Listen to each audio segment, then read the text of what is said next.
working with a board-certified behavior analyst who has experience with autism before starting any intensive behavioral intervention. Any choices you make in determining your child's treatment are completely at your own discretion.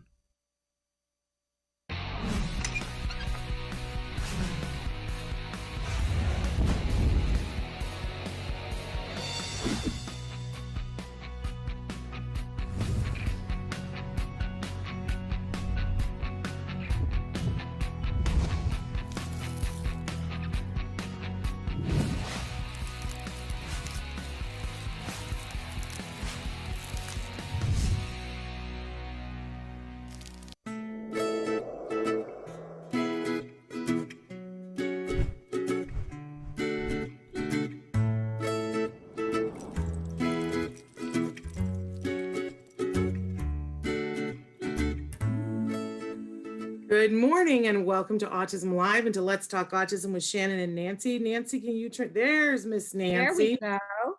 How Hi. are you? Hi, Shannon. How are you? I'm good. How's every little thing? Every little thing is, moving along. I'm just gonna keep it real and go, I'm totally lying. Me too. I'm frazzled. I'm a little bit crazy at the moment. I'm like second guessing whether I sent the code to the person who was going to be on the show this morning. So and so much has already happened by this point in the morning that I feel like today has already been a week long. And you, Nancy, where are you on this? I'm the same way. And I got to get better lighting on this because I'm backlit. You've got good lighting. Well, I have one of those fancy schmancy ring lights. Oh, you do? I do. And I recommend that anybody who is going to do any podcasting or video casting or anything gets one.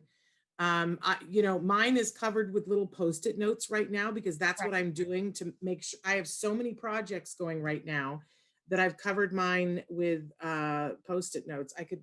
Otherwise I would turn around my camera around so that you could see it. But like, for instance, if you look at what they're doing for the Emmys that are happening this weekend, they sent each and every person who is nominated a little ring light to stick behind their computer so that they would be well lit. You can get them on Amazon and they come in different sizes. They have little teeny ones that are just for your phone. I think I have a 10-inch, there are 8-inch ones, and it's just, and usually they come with their own tripod. I bought one and sent it to my nephew not long ago, and I think I spent $40 on it. Okay. So, yeah, I definitely need better lighting. I do this show from my bedroom because it's the only place that I have privacy. And we love the dogs in the background. So you like that? Yeah, we do. I do this we have this small back room, which is normally where we keep the dog, right? Right. And so I've taken up, we have the piano back here. And so I can't play the piano or I'd play a tune for you. You know that when, what was it, 2 years ago, because you and I were going to do a show together. You and I were going to do, and first, because each of us was working on something separately, and then we thought we would try to do it together. And it was kind of bad timing for you. And it was critical timing for me. And I have always said that you were such a good friend because you gave me your blessing and said, go do your thing on your own. Right. But part of I always say that you should have clear things in your mind, clear goals in your head of what you're trying to achieve before you set out doing something big. And of course, Cameron Manheim, who I had the pleasure of getting to interview 2 years ago, she had done a one-woman show years back and talked about it and said, she'd made some money doing a movie and decided she was going to do a one-woman show specifically for 3 reasons. And she was very clear in her head. She wanted to get an agent, she wanted to get a boyfriend, and she wanted to show people what she could do.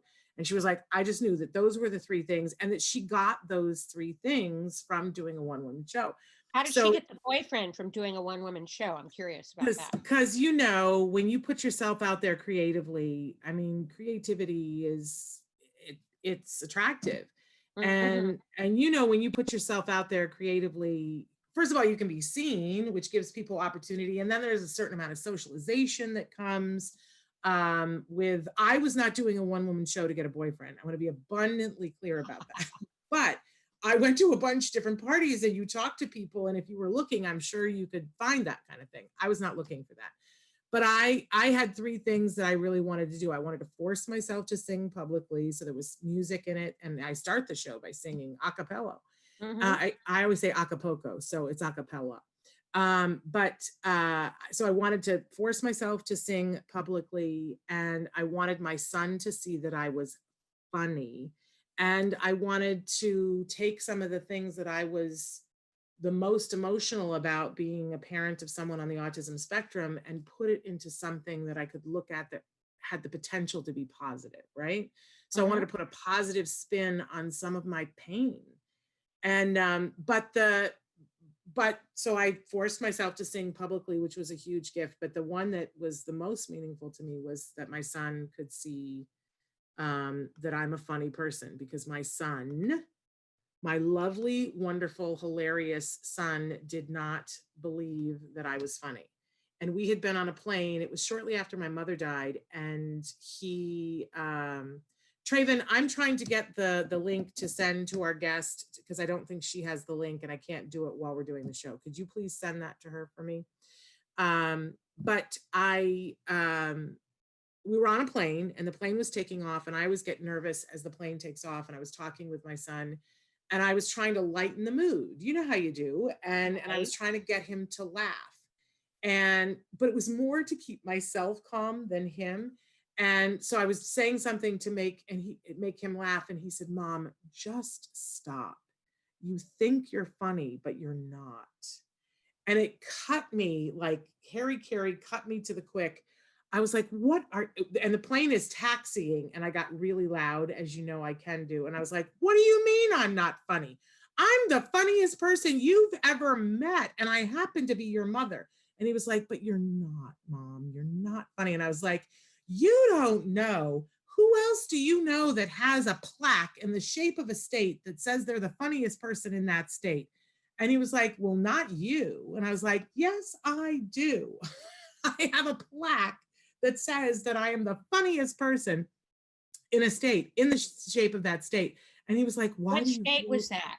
Iowa. I mean, Okay. and I did a contest there and won, and I got a plaque in the shape of the state.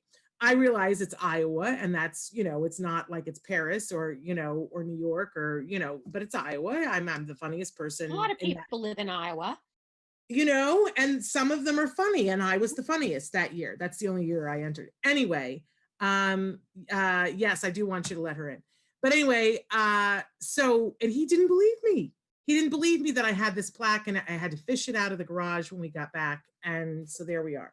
But he saw the show. Hey, Leah, I'm just finishing a story. So he saw the show, and the most fun thing for me was after one of the shows on the sidewalk, a bunch of people were standing around talking, and I could overhear him, and somebody was saying something, and he said, "Isn't my mom funny?" And I went, tick that box, tick that box. Anyway. Got that goal met. Yes, absolutely. So that was good. Okay, so we have Leah Hirschfeld here with us, and she is amazing, and she's a regular here on the show. She joins us sometimes on Fridays, and we took the month of August off, but she's here with us now. Leah, tell us a little bit about you and what you do. Yeah, of course. Well, thank you guys so much for having me. It is my pleasure. It's such a highlight for my month. Whenever I get to come on. So I'm very excited to be here. So I'm a research coordinator here at the Center for Autism and Related Disorders. And what that means is that I'm super fortunate. And I get to spend my day looking at data and analyzing trends. I run research studies. I answer research questions that come from our caregivers, that come from our clinicians, and all with the hope to better serve our families and our patients. So I feel pretty fortunate. It's pretty fun. And then I get to come on here and read awesome articles and talk to you ladies and everyone else. It's super fun for us because even later on in the show, we're going to cover some news stories. And it always involves, not always, but a lot of times it involves research. And Nancy and I try to pick through it as parents. And that's often hilarious, but not accurate. Yeah, the stories we have today are particularly dense, I might Yes. add. And we try, and so we just sort of skim over them and go, look, there's research about this. You might want to go look at it for yourselves. So Right. to have someone of your caliber here to delve in on specific subjects is a really cool thing for us. So what are we talking about today, madam? Absolutely. Before I do that, I don't think you guys give yourselves enough credit. You both are incredible. So I'm sure your news segment you guys go through your research fantastically. You But might want to stick around and hear us Yeah, slaughter some names. oh, well, I exactly. slaughter the names too. I was just about to say I'm about to slaughter one now. Okay. So I always try to find, either something I think is going to be really relevant to your audience, or something that just came out that I think will be cool. So this article came out this month, September 2020. This is an article from this journal called Autism Research, and I've presented other stuff from that journal. I really like them. I think their paradigms are really lovely. They have a lay abstract, which means like for non-research folks, it goes into nice, easy, digestible language. So I think it's a really accessible journal. And so this one I'll butcher, from Mindy Ruin and her team at West Virginia University. They also worked with California Institute of Technology. And this article is called Deep Neural Networks Reveals the World of Autism from a First Person Perspective. Yeah, great title, right? Like amazing title. They have all of the right words. And so the article's amazing, really interesting. I also like that it's about deep neural networks. There's a lot of cool things going on with deep neural networks. I am by no means an expert on that. But what even is it? Do we even know what a deep neural network is? Is there a shallow neural network? It's so funny you say that because my husband's actually a PhD in neuroscience. So I was talking to him and he could tell you more about this, but he was like, we don't even know what it is. And I was like, okay, great. This is fantastic.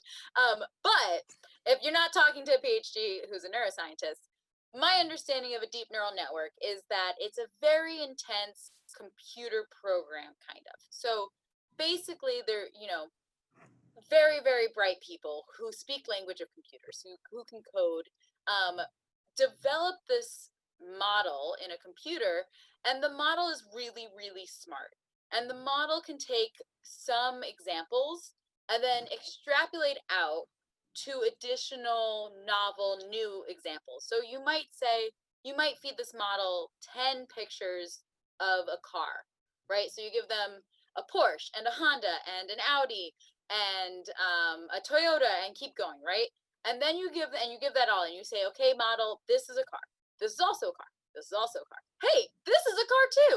And then your 11th picture, you say, okay, this is now a blue, you feed it a blue brand I didn't name, I don't know, a blue Volkswagen. And you say, okay, model, I haven't told you anything about this. What is this? And then you hope that your model says, that's a car, even though it's not seen that actual car before, right? But now it can say, okay, you have 4 wheels, you're not huge, you're kind of like compact, right? Because you don't want a truck, right? So, and whatnot. And then it can say that model is really smart and say, that's a car. So basically, yeah, go for it. So can I ask, so basically we're talking about a computer getting to the point where it can generalize? Is that what we're talking about? Yeah, basically. Okay. Yeah. That's my understanding. You might have a neuroscientist watching this and be like, Leah, you don't, and I'm not an expert on deep neural networks. You also see that as DNN. I'm not an expert on that. But that's my understanding of kind of these really intense, complicated. But we're talking about a computer, not a brain. Yes, exactly. Okay. Yeah. All right. Yeah. We're talking about a very smart computer that can generalize. That's exactly kind of where we're going. Yeah, exactly. Okay. All right. Now I have an idea of 2 of the words in the title. Go ahead. So I was really excited about this because exactly what you're talking about, Shannon, right? Like, okay, great. This has the sexy words we keep seeing, deep neural networks. And it also says it's going to tell me about the world of autism from a first person perspective. That sounds amazing. And I will say, I'm really excited to share this. I got really giddy. One of the things the researchers are trying to understand is, how do individuals with autism perceive the world around them from their perspective? And we know some things, right? We know that people with autism show atypical, when you're comparing to neurotypical individuals, atypical attention to visual features. So that means, right, you have reduced attention to human faces, to human voices, to hand gestures. And we've seen that individuals with autism pay more attention to non-social objects. and really seemed to pay attention to gadgets and devices and electronics. Okay, cool. We know that. But we've seen that a lot in really lab settings, right? You put someone in front of a computer, you say, what's that non-social stimuli? You track their eye gazes, all these things. And so this group was really trying to get out of that laboratory setting and make it more natural. And I love this research because I think it's really a clean study. And what I mean is it's not super convoluted with their methods. So what they had was they had participants with autism and typically developing peers come as participants. And they matched on gender and race and education. And then they gave all the participants a camera and asked them to take photos. Off the bat, right, one of the things I like to come on here is, research is really cool. And research can be done amazingly. And even the best research can have flaws. So off the bat, you're going to see that this is a limitation because every participant had to be able to use a camera. And that excludes some of the people we know who have autism and whatnot. So off the bat, we know these participants do not span all of the range of the spectrum of autism. But so they give them a camera and they asked to take pictures. And they gave some instructions. So they had what they called 3 blocks, basically 3 groups of photos that they're trying to get people to take. And the first one is people. So they had 2 members of their lab sitting around the lab, and they instructed participants to take pictures of those individuals. And they said, pose them, talk to them, whatnot. And people took pictures, great. That was the people block. Then in the same space, they said, okay, now we want you to just take pictures of the indoor space. Take pictures of objects, whatever you want in this indoor space. That's the second one, people, indoor. And then they took everyone outside and said, take pictures of whatever you want outside, walk around our lovely campus, take pictures of people, of objects, whatever you want outside. So they took people inside and outdoors, right? And so the idea here is that these photographs will help understand someone's point of view, and that these photographs will reflect what's visually important to the photographer and reflect how they interact with their environment. So they're putting a lot of stake into these photographs, but it makes sense. You can it's interesting at the very least, because to be able to see, we're always wanting, aren't we, Nancy? I always used to say, in a very loving way, not a violent way, I wanted to open my son's head and be able to walk around and see what he could see. Yeah. So perspective is very, I think we all want perspective into the autistic brain. Yes. Okay. So they took the pictures. Yep. What did we find? Great. I love this. You guys are so amazing. So before I say exactly what they found, they also, so this is where this deep neural network comes in, remember? So right. they fed these pictures to 2 different people, I'm going to say, but one's not a people, one's a computer. So they took a bunch of experts, autism, ASD experts. So they're clinicians and they can diagnose and they know a lot about autism. And they gave them the photographs and they didn't tell them who took them. And they said on a 9-point scale, rate if you think this photograph was taken by someone with autism or not, or someone without autism. So that was the first group. And then they fed those pictures to this model, right, to this deep neural network. And they, again, so kind of explaining briefly what a deep neural network, and this is my very rudimentary understanding. I am not a neuroscientist. But my understanding is they gave the model about 60% of their pictures. And they said, hey, this was taken by someone with autism. This wasn't. Okay, now I'm going to give you a new picture. You've never seen this. But with the knowledge that you have, computer, tell me, do you think this was taken by someone with autism or without? And they did that for a number of their pictures, right? And so what they found was that the model, that computer, was able to effectively determine if a photo was taken by an individual with autism and actually outperformed the experts. And the model did better if it was a photo with people versus those indoor and outdoor photos. Could still do it with the indoor and outdoor photos, but did it more frequently with better accuracy when it was people. And the ASD experts, not so much. And before I kind of get into those implications, you're like, that's cool, but so what, right? Mm-hmm. No, I'm not feeling that way at all. I have a bunch of questions. I do. Oh God. So does at some point, is the computer, the deep neural network, is it able to say, here's why, here are the patterns that we saw? Yeah, so that's There's- exactly my oh, next point. Oh, Shannon, amazing. Yeah, amazing. So yes. the model is really cool because the model can also say, hey, this is why I thought this.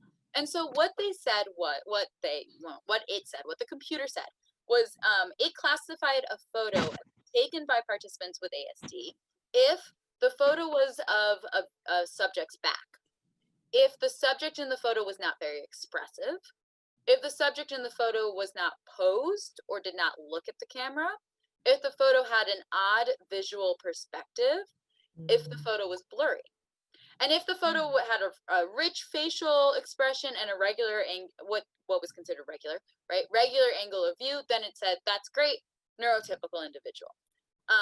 So, some of this isn't so surprising. It basically is kind of saying our participants with autism have a social deficit, it seems like. And this isn't surprising. This we kind of know. But to me, what's so exciting is that this is potentially being shown through photos, which I don't know, this clicked for me. Like, I know individuals with autism have a social deficit, but for me, I'm like, okay, what does that mean? Does that mean I just like need to remind you to look at someone's eyes or what? And to me, this really showed potentially that this is their perspective, and their perspective is that they want to interact maybe, but that's not what the way that we would think about neurotypical individuals would think about interacting is not necessarily the way that they think about interacting. And what's even cooler to me is that this research is meeting individuals with autism at their level. We're not trying to come in and change it or put them into a lab or anything. We just said take some photos and let's see what we can see from your photos, from your perspective. And this to me was several things. One, I think it speaks larger to this idea of like we're kind of coming to try to understand individuals with autism's perspectives rather than necessarily change. And also to me, this was interesting because this to me was something, you could see showing an elementary school class a bunch of photos and saying, this is how your peers with autism see the world. These are the photos they took and see how this is different. And it's not Yeah, that. can I Yeah, interrupt go and for ask it. a question? Mhm. Was there a specific age range of the participants that they gave the cameras to? So I didn't have the actual age range in the paper, but it was much older than it seemed to be about like young adults Mhm. because they gave the mean age and then the SD. So I think the mean age was in their 20s, but then the difference was quite large. It was plus or minus about 9 years. So I think you've got older teens to like mid 20s. I think was tend to be the age of the participants. Okay. So here's my thing where I two things. First, I would love for this deep neural network to now be fed a bunch of masterpiece artworks. Because I would want to see what it says. Because just from what you said, how it determined which was which, for me, I would classify that as who was following rigid rules about society and who was artistic. Not autistic, artistic. I take photographs and I'm not a great photographer. The best photograph I have ever taken, the one that people go, that's the one, was a picture of my son walking away from me, not with his face. So your deep neural network might have said that was a picture by someone I would argue that that's the artistic, not autistic, artistic. A really interesting viewpoint that doesn't get fit into a box. So I would love to see what would happen if we fed all of the great masterpieces. Like, what would they say about Rembrandt? What would they say about Van Gogh? What would they say about Picasso? I have a feeling it would say that they are all on the spectrum. Or even better yet, Shannon, feed them photographs from great photographers that have been award-winning photographs, that maybe aren't in the mainstream, like Man Ray, for example. Yeah. Something like that. Yeah, I have a feeling that, I just want to keep that in mind because I think it tells us about our social rules and who's following the social rules, but I don't want to leave out that maybe that's, we want people to be able to do what they want to do, but I don't want to leave out that it might, just like when you have one sense that's, if you can't hear, that other senses are that your sense of touch and vision is highlighted. Maybe that is also true. for people with, maybe they have more of an artistic set, because we certainly see some beautiful artists that are on the autism spectrum. It's very interesting. And I'll throw in too, they have some of those photos that that were ASD versus non, and one of them is taken from the ground, and I was like, this is a stunning photograph, totally stunning. You know, but weird angle, whatnot, but super interesting stuff. Super interesting. Yeah. Okay, so I interrupted you. What else did you want to say about this? No, I mean, this is that was basically it. Like, this is super interesting because I think, like you're saying, this is coming. It's not about changing their perspective. It's really about understanding it. And I think photographs is a great way to do that. It's an amazing medium that, you know, again, to me, I know social deficits is a category in when you get diagnosed with autism. I know that. But what does that really mean? And I think these photographs can really help understand that. And I think, you know, deep neural networks is very, very new. And to me also, it's very sexy. And I love hearing about it. But I always wondered, how will that be used, right, in autism research? And so you could see this being used, like you're saying, you could see this being used as, you know, a potential kind of tool for clinicians to use. You could see this being used in a lot of different ways. And there's a lot, I mean, I can go into also limitations about the research, but I just love that this research, and I think what we're seeing in a lot of the autism field is, you know, really meeting people at where they're at and not trying to change necessarily, you know, understand it. Yeah, exactly. Just understand it more. Instead, and wouldn't that be a beautiful world? Like, I got really excited. No, I think that's a really, does it reach any conclusions then overall? I mean, it kind of does, but those conclusions are ones we already kind of understand. Or have seen in other research. So mostly about social deficits. They were saying that, you know, because their model had better accuracy with the photos of people versus indoor and outdoor, they're saying, you know, some of the things that they came away with photos taken of people may be the most relevant to determine the differences between individuals with and without autism. Kind of, again, makes some sense here with those social deficits that we're seeing. And then again, there are some limitations about the participants. I don't know about exactly what instructions were given about how to use a camera. So it could always be, you know, those individuals with autism just didn't have as much experience with the camera and just tilted it all the time because this is how they thought they should hold it. I'm not 100% sure. I don't think that's what happened. That's a pretty glaring, that would be a pretty glaring limitation, but it doesn't include those instructions, so I'm not 100% sure what those instructions were given to the participants. For me, the takeaway is that individuals who are on the autism spectrum visually care about different things than those of us who aren't, and that a computer with a deep neural network can point it out. And that's pretty interesting. I think we all would have assumed that because of what we've seen in our lives, that individuals we just had Michael Tollison Robles on yesterday, who is an autistic savant painter. And I, you know, look at his paintings and he sees color in a way that is so exciting that I don't see with my eye. But when he sees it, I go, yes, how could I have not have seen that a white horse has a rainbow of colors in it? I don't see that. My brain doesn't see that, but his does.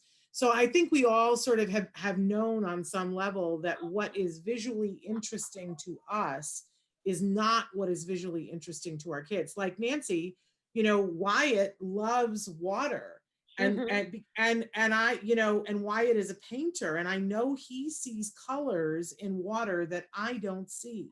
Right. And when it's being splashed, he sees colors in that are stimulating to him, and I don't see that. So this all makes sense, but the fact that a computer can pick it out is cool, because that they can pick it out with other things, maybe. Yeah, it's just the beginning here, and just like you're saying, I mean, I think to that point, right? Like, we understand why it might be seeing different colors, but if you could show that to his peers in a way that makes sense, right? Okay, this is the photo he took, or something like that. Then, right, like, then we could kind of bridge that gap here of, let's understand. And now you're talking in my world, because I think that's what the arts do. When I'll tell you something, Nancy, whenever I'm talking about Wyatt to anyone, the first thing I say is, let me show you something Wyatt has painted. Because I think once you see what Wyatt can paint, you can't unsee that. Right. You can't, like, you know, I think that people walk by people every day on the spectrum, not on the spectrum, and have no idea who they are. But I always show people two different paintings of Wyatt's. I show them the one that he did of the building that's reminiscent of an O'Keeffe. And I show them that multimedia one that he did that's just, and they look at it and they go, oh my gosh, this young man is a genius. And I don't think you can ever look at Wyatt in the same way once you see what he can paint. And I think that's true of so many people. When you see what their heart and their brain are trying to say, you can't, there's another friend of ours, Nancy, and I was just talking about him the other day, that is largely nonverbal. He maybe has 5 spoken words in his vocabulary. And it was actually at Wyatt's birthday party that his father said to me, have you ever read some of his texts, this young man? And I said, I didn't know that he could text. This is a guy that I have 5 words that I can use to converse. And he's a beautiful human being. And he conveys a lot with those 5 words and with his body. But I read his text and I was like, who knew that all of this was going on inside him? And it makes it hard to ignore their humanity when you can see into their world. Right. And I think that that's a really exciting thing. So, so now, new takeaway, we need to get our kids more involved in photography and art and painting and writing. Which is the arts. We've always said that. It's the arts, the arts, the arts. Right. And they have obviously a unique perspective that those on the spectrum don't have. Yes. And thank goodness for their perspective. We need their perspective. Absolutely. All right. So while we were talking, we got a bunch of requests for a bunch of research. Great. I love that. It makes my job honestly easier. Okay, so let's start up here at the top. Somebody wants to know, I have a question about stem cell transplants for autism. There are people making big claims about this. Do you have any information about this? And also they want to know about gut health claims. Is it snake oil, so to speak? So I know that, 3 years ago, Autism Speaks got a ginormous grant to do a bunch of research on guts and gut health. And I haven't heard much about that. Have you, Nancy? Have you heard anything that is? No, I haven't heard what the outcome of that research was. So that might be a really fun thing to hear from you if you can find that, Leah, and tell us what, if they've had any outcomes, because they should at this point. As much money, it's 3 years later, they should have something to talk to us about. But also the stem cell. I will tell you that we've been very careful on Autism Live and have only covered stem cell for about 3 seconds as we were talking to a parent about doing that with their child. I am horrified and sad to report that that child has subsequently passed away. And I cannot report whether, because, you know, I don't want to bother the parent and say, so, you know, did this have anything to do with the stem cell that you did? I'm not going to ask that question, but it does, for me, you know, raise questions. So perhaps if we could look into that a little bit more, because it's possible that it had absolutely nothing to do with it.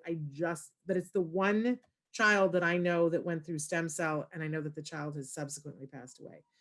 That's all I can tell you. Another person wrote in and said, I'm interested in genetics with autism. I have 3 children with autism, and all of my children have been diagnosed one after the other.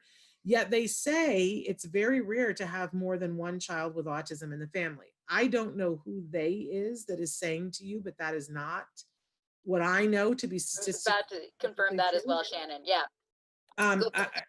I know that at one point we had an expert on who was saying that if you have one child with autism, you are 18 times more likely to have another child with autism. And if you have 2 children with autism, that number goes up exponentially. But perhaps if you're interested in looking into that, about some more research about that, I will tell you too that you know, for years, for all 10 years that we've been on here, of course, I don't know what is making noise. Something is, anyway. Can you guys hear it? No, I'm getting music. don't hear anything. Oh. Apparently it's playing on my phone. That's I'm like, why am I hearing Sweet Jane? My phone has just turned on and is playing Sweet Jane. Okay, now, so we've been, obviously we always want to talk anytime there's research into trying to figure out and hone what the causes of autism are and why in some individuals it's more impactful. And so I will encourage people, the study that I always go back and refer to is the Claire Lajean Shea twin study, which was really the first seminal study that showed us that it is both absolutely genetics and the environment. Because they looked at a whole bunch of twins, and they were fraternal twins and non-fraternal twins, some of them raised in the same environment, some of them raised not in the same environment, and their prevalence of autism. And it was the largest study of its kind. And it was the one that showed us definitively it is a combo platter of both of these things, that there is a genetic component and there is an environmental component. So I would encourage our viewers to go and look that up. Claire Lajean Shea, that was done with Autism Speaks money as well. But I'm sure that you could find some really cool stuff.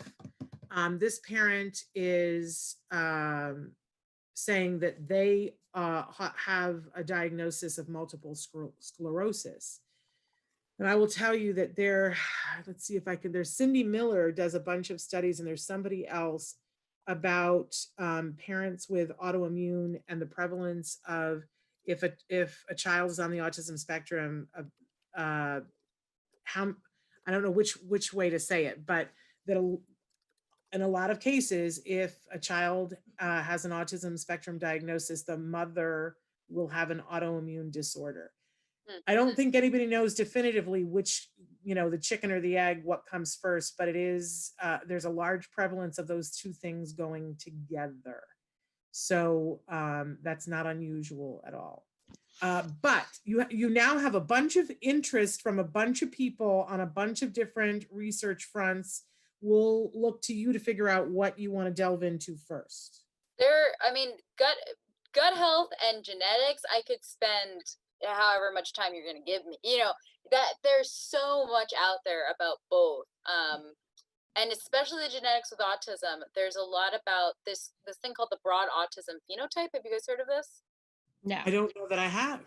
Okay, so the broad autism phenotype is really interesting, and it's about you can't just test every single parent and then see if they have a child with autism. That's not how the world works.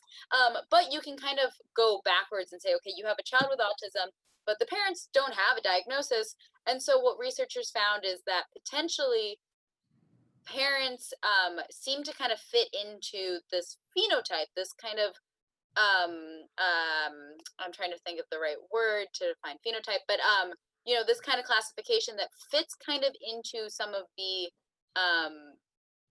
deficits that we see with individuals with autism. So a parent might not have a diagnosis of autism, but they might be really rigid, right? They might have a hard time taking a different route to work or something like that, or they make sure they follow their schedule on the weekend. I know, for example, I have family members not on the autism spectrum, but if you try to mess with that schedule on the weekend, that's hard for them, right? So and other things like that, or parents who kind of feel very, very identify really with perfectionism, which is kind of this rigidness here. So that they've in the autism community, we have a saying for that: puppies don't have kittens. Yes. So we are like our children. We may not qualify for a diagnosis, but we are more like our children than we are different than our children. Exactly. So there's a ton of stuff about that. And it's so interesting. And there's more. One of the articles I was debating about coming on here, and I'm very verbose, so I can only ever talk about like one study, because otherwise I'll take your entire time. But one of the studies was about moms and the broad autism phenotype. Another one actually was about siblings, and was actually about, you are more likely to have a child. If you have one child with autism, more likely to have another child with autism. But also there was an interaction with the siblings there. So there's a lot. Again, I can talk I could talk forever about genetics and autism. There's a lot there. There's a lot about, they call them nouveau, when you have a novel kind of mutation in your gene, and that causes the autism deficits that you're seeing in your child. And there was just a recent article about such cool things going on with that. And again, can talk about that forever. Same with gut health. So if those caregivers want anything more specific, the genetics for sure, I can look at autoimmune and the prevalence, and I got a lot of information there. Anything with the gut health and the stem cell, anything more specific, otherwise I can absolutely come on. And like I said, I could take a 30-minute segment, or like I could take forever on these things. We can give you 30 minutes. We absolutely can do that. And we're going to have you back, either you or Karen Nolte back in October. So talk amongst yourselves and decide which one of those topics you want to present on. But we can give you 30 minutes. If we just know in advance that you need it, then that's not a problem. If that's okay with you guys, especially with, at least with genetics, there's just so much, and it's really dense. A lot of it can be really dense. So I feel like to give it the appropriate attention, a little longer is maybe nice, but also we can give you more time. I will tell you though, and I'd love to hear from the parents. When it gets dense, I get lost. You can see by the questions that I ask. I'm like, I want to get enough information so that I can understand the broad brushstroke. So that, and then sometimes when it's something that I'm particularly interested in, then I want to know more questions. So if you tell us ahead of time, okay, this month we're going to be talking about genetics, we'll put it out on our postcard every week. If you guys subscribe to us, you get your postcard every week, and you'll know to have your questions. You can send in questions ahead of time. If you have a specific question about any of these things right now, you can put it in the chat, or you can email it to me at s.penrod@autism-live.com, and we'll make sure, because sometimes I'm looking at a study and I go, I don't know what this means. Now I have, Leah and Karen and a whole department of research people that I can go to and go, decipher this for me. A lot of times I'll send something to Dr. Dixon and I'll go, does this mean this? And he'll say, no, Shannon, that's not at all what that means. It's interesting that you would get that from it.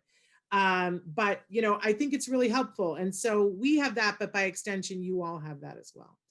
So this was interesting. I can always get interested in, my thing is I want to sit down always with researchers and go, well, here's where I want you to go with this. But nobody wants to hear from me. Oh, that's not true at all, Shannon. Everyone wants to hear from you. Everyone loves you.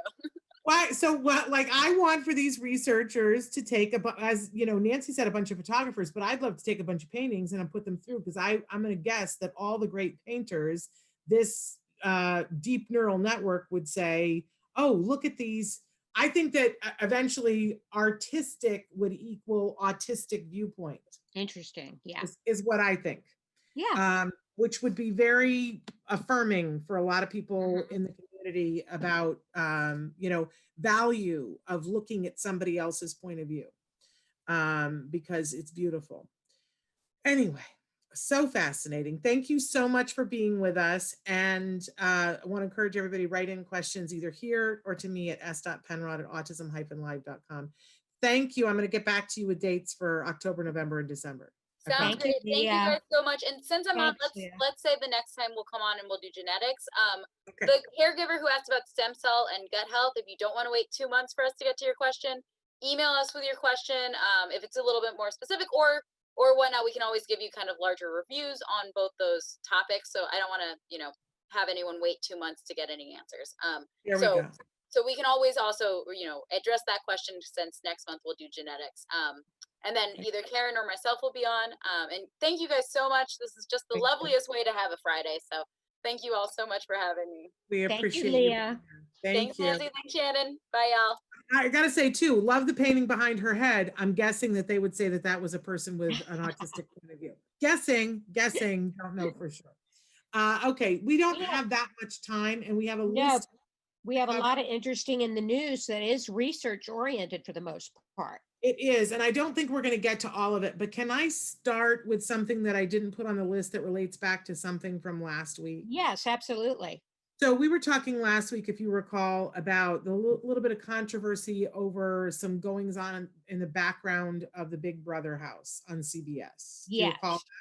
And one of the contestants who had previously won on the show was the big, $500,000 winner, was Ian. Excuse me, I'm going to sneeze. And that there was a lot of outrage in the house about bullying.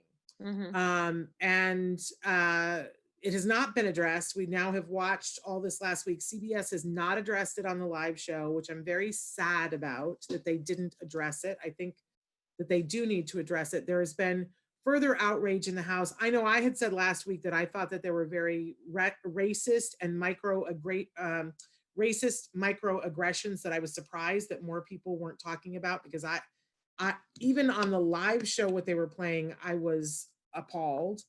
Now there are petitions to get the person who has been, in the line, in the, the person who's made the most egregious statements in the house. There are petitions right now to have him removed from the house. Shannon, just to people that haven't watched the show, Ian is on the autism spectrum. Yes. The first season that he was on, he did not disclose that. Right. But I think that most of us who were watching, who, have kiddos on the spectrum, we were like, I think, this young man is part of our tribe. Like, I think we all acknowledge that. And said, he's somewhere with us, right? But then this time he came back into the house to do the All-Stars. And one of the first things that he did was he disclosed and told everybody. I think the show has let us see more of his behaviors that we would identify. This is a brilliant young man. He is super smart, has PhDs in math and things like that. Super logical player, has mad skills. He's, has the ability to have a social game in the house, but he has some self-stimulatory behaviors that are very prevalent. He does a lot of rocking. And they were making fun of him in the house for that. One person in particular, Memphis is the name of the person in the house who was mimicking him to a group of the women in the house, and they were all laughing. And he said he's like Red Rum from The Shining, and I have nightmares that he's got, and he's weird. And then one of the other women said, yeah, he freaks me out. So, and that they don't want to be around him. It was just really not pleasant. But now Memphis is being accused of having said some very racist things in the house as well. And CBS is saying that they've listened to the tapes. They don't think what the fans have accused him of saying, but I watched it and I went, oh my gosh, to other things that he did that I thought were wildly inappropriate. And we don't know what the producers have said to the people backstage, whether they have said to them, I'm giving you a cautionary statement, don't do this anymore. But I'm just saying, this guy has multiple things, that he's a bully, and he's not somebody that I would want my kid locked up in a house with. I'm just going to say that. And I don't think he deserves to win any money. So I'm saying that. But a lot of people are signing petitions. But last night, the reason why I'm bringing this up, last night, Ian was voted out of the house in a very fair and equitable way, not because he was on the autism spectrum, but he was voted out of the house. And I'm bringing this up because if you are a parent looking for a role model for your kiddos of how to purport yourself, I know I was always looking for this on television when my son was little. James Durbin was on American Idol, and I was always sitting there with him and saying, look, his name is James too, and your name is James. You have that in common, and look at what a great musician he is, and you're a good singer too. Look what you have in common. Hey, guess what? James also is diagnosed with autism too. He's like you. Isn't that cool? Isn't James cool? Giving him a role model and showing, look, this is someone that you can look at and go, I'm like him, and it's a good thing. And I think that Ian is a perfect role model. He carried himself so well through all of it and getting voted out. He was a perfect gentleman, left the house, and there's a little interview thing that they do at the end with Julie Chen Moonves. And I don't think that we could have a better role model right now for how to carry yourself. He'd been voted out of the house, and he was a good sport about it and said this was a game. And I didn't want to get voted out, but I got voted out. What a privilege to be here. He was the perfect gentleman. And I just want to put that out there because there was a lot of stuff that was happening that he was aware of in the house, some that he wasn't aware of, but he was being given a little bit of a hard time and he carried himself really well. And I think he's a great role model. So I just wanted to bring that up. If you have the opportunity, I'm sure you can find it online to show your kiddos and have them watch the tape of Ian. And just like we did with James Durbin and saying, look, there's Ian. Isn't Ian wonderful? Look at how Julie Chen Moonves is saying how wonderful he is. You know, he likes math too. And he's on the autism spectrum too. I offer that up. I know that not everybody addresses it that way with their kiddos, but if you're looking to do that, there's your role model. Great. Always good to have good role models for our kids. Yeah. And I was very sad to see him get voted off, but I'm also glad that he's not in the house with people who are that close-minded and I wish they would remove that one person from the house, at least the one person. Other people in the house, the one girl has lost her contract with Olay because of participating in the conversation when they were making fun of Ian. And I support Olay in doing that, but I really wish CBS would remove the one guy. In any case, I think we probably have time for the first story. Yeah, which is a really interesting study. Isn't it? We're talking... Go ahead. Gender diversity. It's the title of the article is Largest Study to Date Confirms Overlap Between Autism and Gender Diversity. That people who do not identify with the sex they were assigned to at birth are 3 to 6 times as likely to be autistic as, do you know how to say this word, Shannon? Is it CIS gender? Cisgender. Yeah, cisgender. And it's not a term that I know well enough to define, but I've heard it before. Cisgender. Cisgender are people that identify with the gender they were given at birth. Okay. So people who do not identify with the sex they were assigned at birth are 3 to 6 times as likely to be autistic as cisgender people are. So it's the largest study yet to examine the connection between gender diverse people. So autism. We've been talking about this a lot lately because we had the folks from Spec Labs on with the short film that if you are a parent who is listening this and going, I did not know this, I do think as the autism community, we need to be aware of this. And for the parent portion, if you can just imagine already with your child having an autism diagnosis, that there are some ways that their life is going to be harder because of how the outside world is going to look at them. Shouldn't be that way, but that's the reality, right? And if we're going to put on top of that, that there's a higher, we were just talking about this with Michael yesterday, there is a higher percentage in the autism community of individuals who are gay, and there are a higher percentage, as we're hearing from this study, who will identify themselves as being a gender different from what they were identified at as birth. We as parents, I feel like, have an obligation to make ourselves aware of this and to be looking out for this in our children to help support them. And I want to be clear that, I'm aware of the fact that for some folks, that is emotional and hard and may feel different than what you were raised to believe your children would be.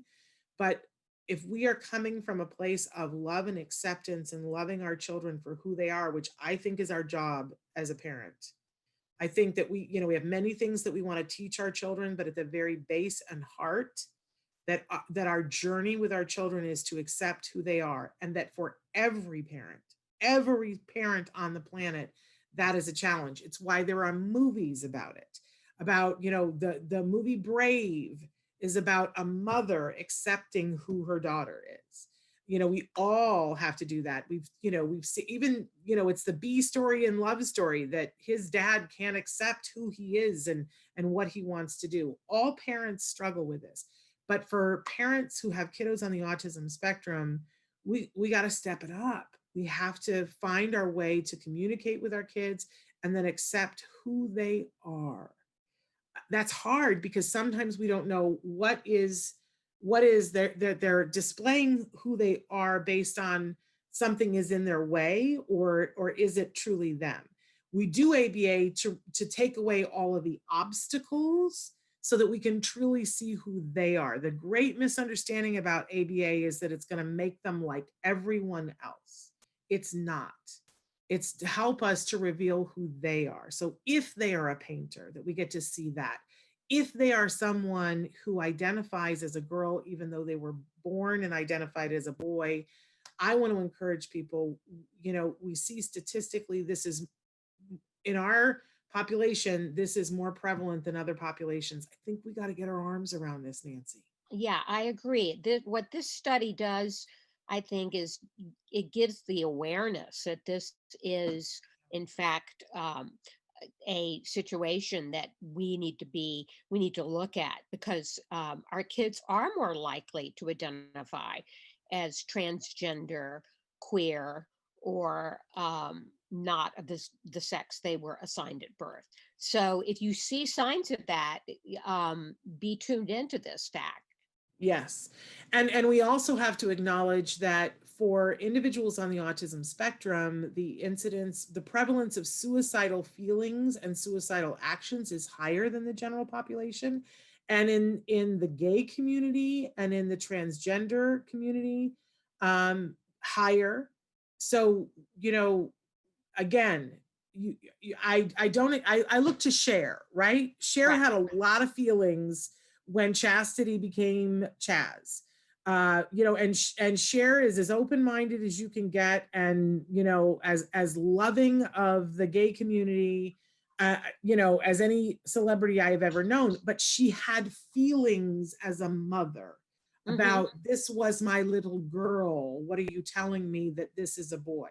I think everybody is entitled to their feelings. You know, I'm not saying don't have feelings about it, but it's still your child, and your child needs you, and your child is going to go through extra. So own the feelings, deal with the feelings, get help for the feelings, reach out for the feelings.